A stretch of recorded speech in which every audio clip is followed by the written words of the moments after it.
What's up, YouTube? It is a beautiful day here in Toronto. It's a little bit chilly, but that's alright. I got the heat cranked and I'm on the road. I'd like to introduce a new segment to the channel I'm going to call Cars in Cars. This is basically where I talk about any topic in the automotive world while I drive somewhere. The topic can be ranging from cars I've driven and my short reviews of them, or things I like about them, things I dislike. Today, for example, I'll be talking about a car that I don't think I'll ever have the opportunity to drive, and it is the Lamborghini Urus. So cue the intro.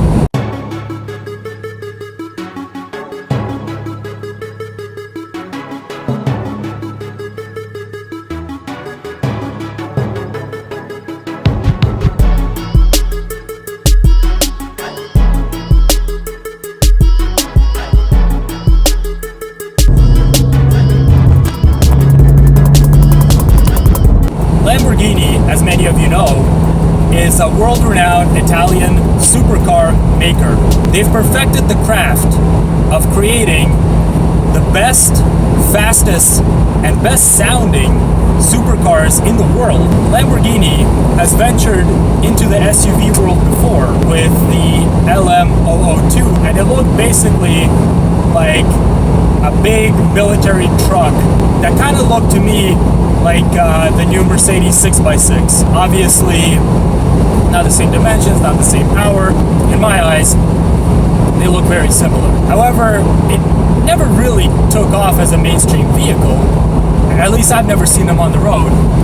And I'm not sure how the Urus is going to do in that respect. However, from preliminary views of the Urus, I can say that it is a serious SUV that has some really good potential and is actually in the right price range. In the US, prices are going to start around $200,000, which is actually very comparable to some of the AMG G-Wagons, as well as the Maserati SUVs and the Bentley Bentayga. Although I think the Bentayga is more expensive than that. In any case, this will be Lamborghini's true first foray into the SUV world for the mass market. The Lamborghini Urus's twin-turbo V8 will power out 650 horsepower and 627 pound-feet of torque. That is an insane amount of horsepower and torque for a luxury SUV.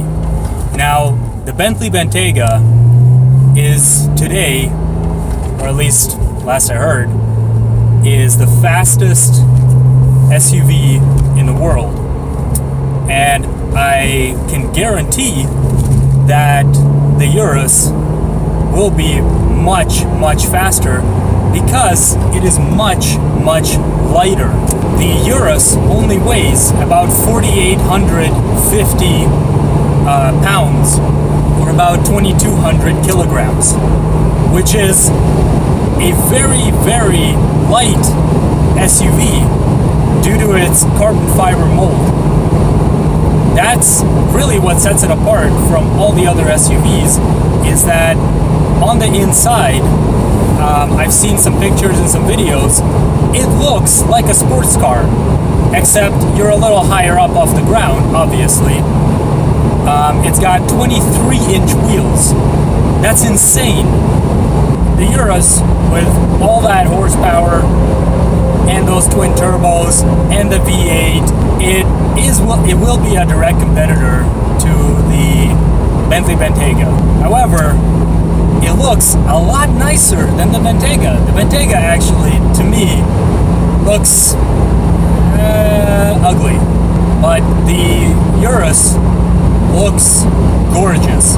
They kept that Lamborghini styling in an SUV. I really never thought I'd see the day when I would see an SUV resembling a really well-crafted sports car or even supercar. But they did keep all the lines. The interior looks very reminiscent of standard kind of Lamborghini interior. sure the ride quality will be much better than in something like a Gallardo or an Aventador. Much smoother, probably. I mean, it's like comparing the Porsche 911 to the Macan or the Cayenne.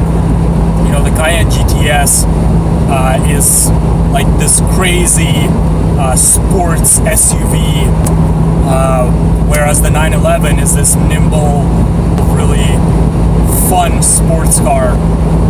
And of course, the Cayenne, even the GTS version, or the Turbo or the S, will be a much smoother ride than any of the 911s, whether it be the standard, the Turbo, the S, whatever.